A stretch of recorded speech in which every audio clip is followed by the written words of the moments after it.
Reaper's March Lore, Part 1.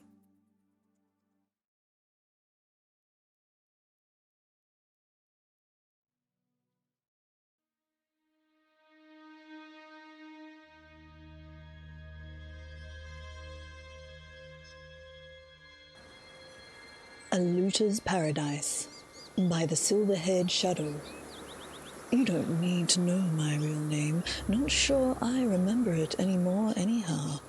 My auntie left me in a shack on a hill south of the border.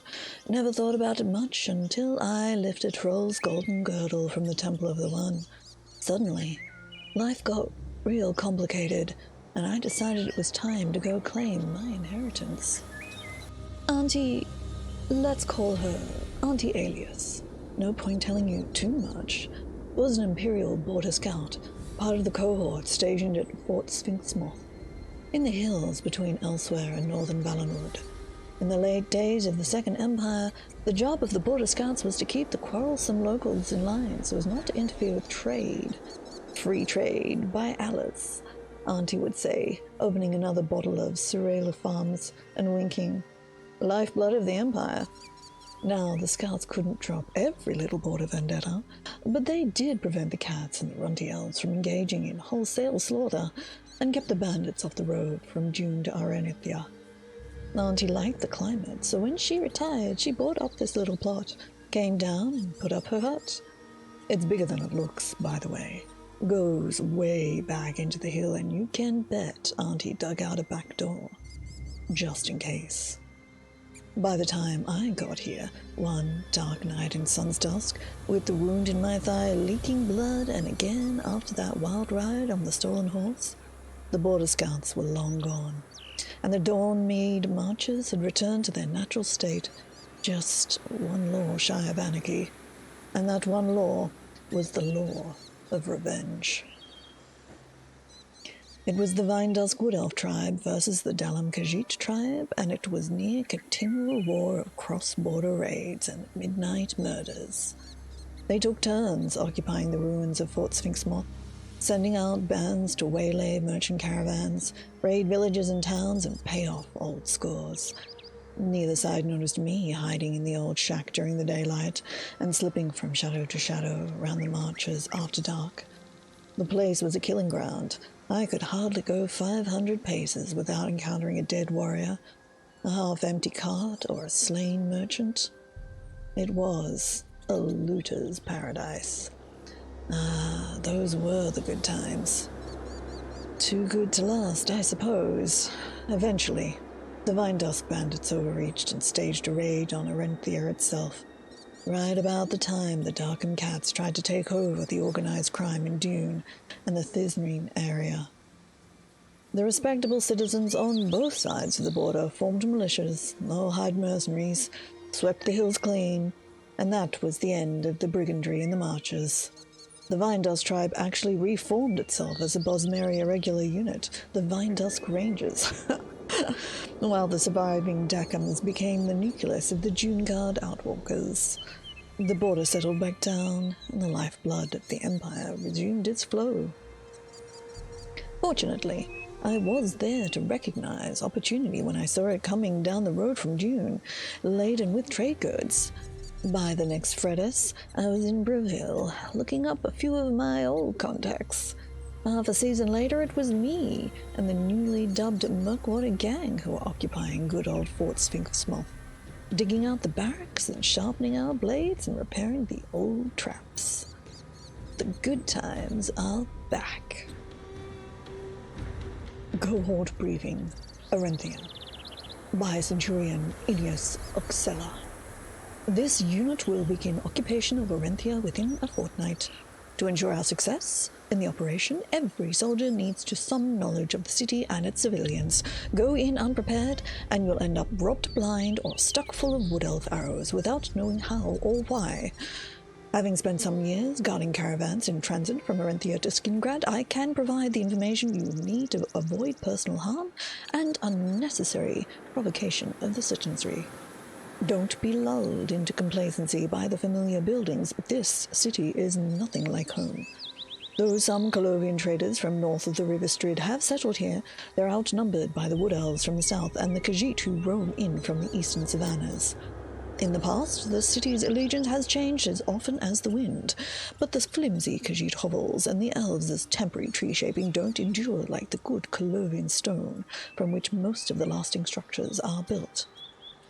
You'll encounter plenty of Wood Elves and Khajiit, so a general awareness of their customs and practices will prove useful. Wood Elves become unreasonably aggressive if they believe a plant or tree is in danger. If any trees need to be cleared, obtain permission from your superior and assemble an armed squad. Also, be aware the Wood Elves are fond of indulging in drink, and their normally irreverent tongues become worse when soaked.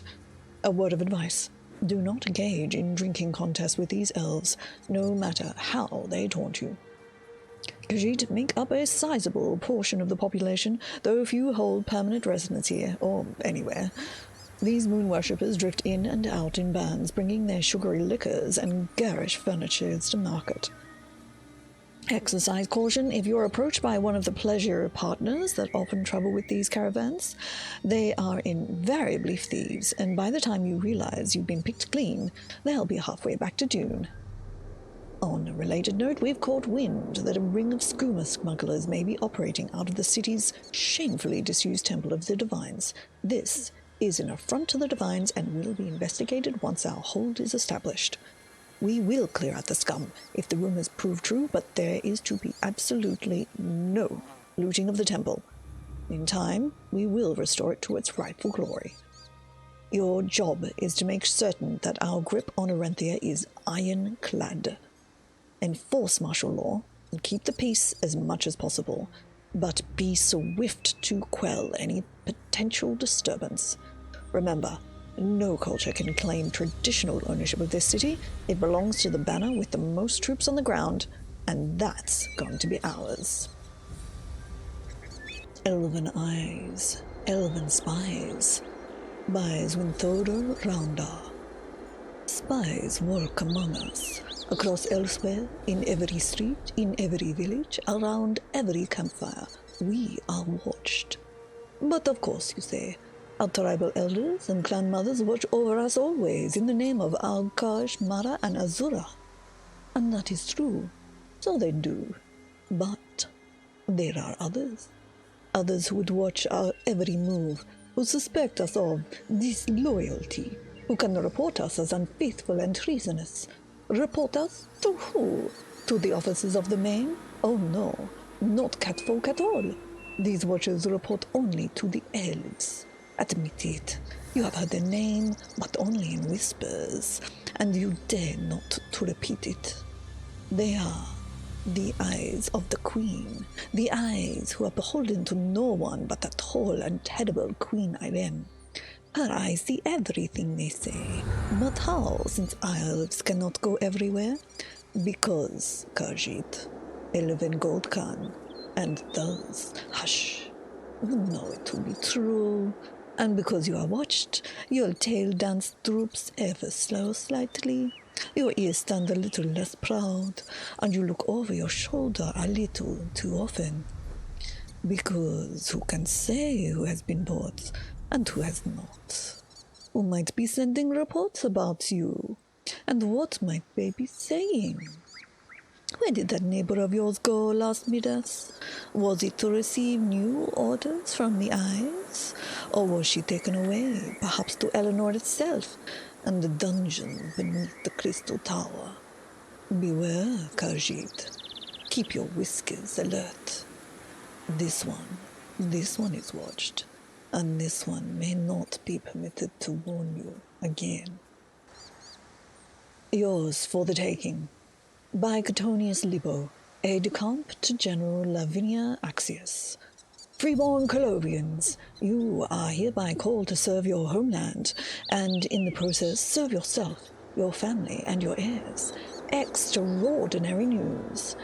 Be it known that the region south of the River Strid, formerly known as the Arenthia Vale of Valenwood, has been redesignated the South Weald of the Colovian Estates, as decreed by the Count of Skingrad and ratified by the Elder Council of the Empire of Cyrodiil. The The Legion of the West Weald, under command of General Lavinia Axius, has been given the honor of annexing the South Weald and securing its new borders. Opportunities in the West Weald Legion. Be it further known that upon cessation of hostilities in the South Weald, members of the occupying legion will be mustered out and granted land, farms for soldiers, estates for officers. Previous ownership of all said lands has been declared null and void by the Elder Council. Current squatters will be deported or indentured and put to useful labor on behalf of the new owners. Glory, adventure, and prize money.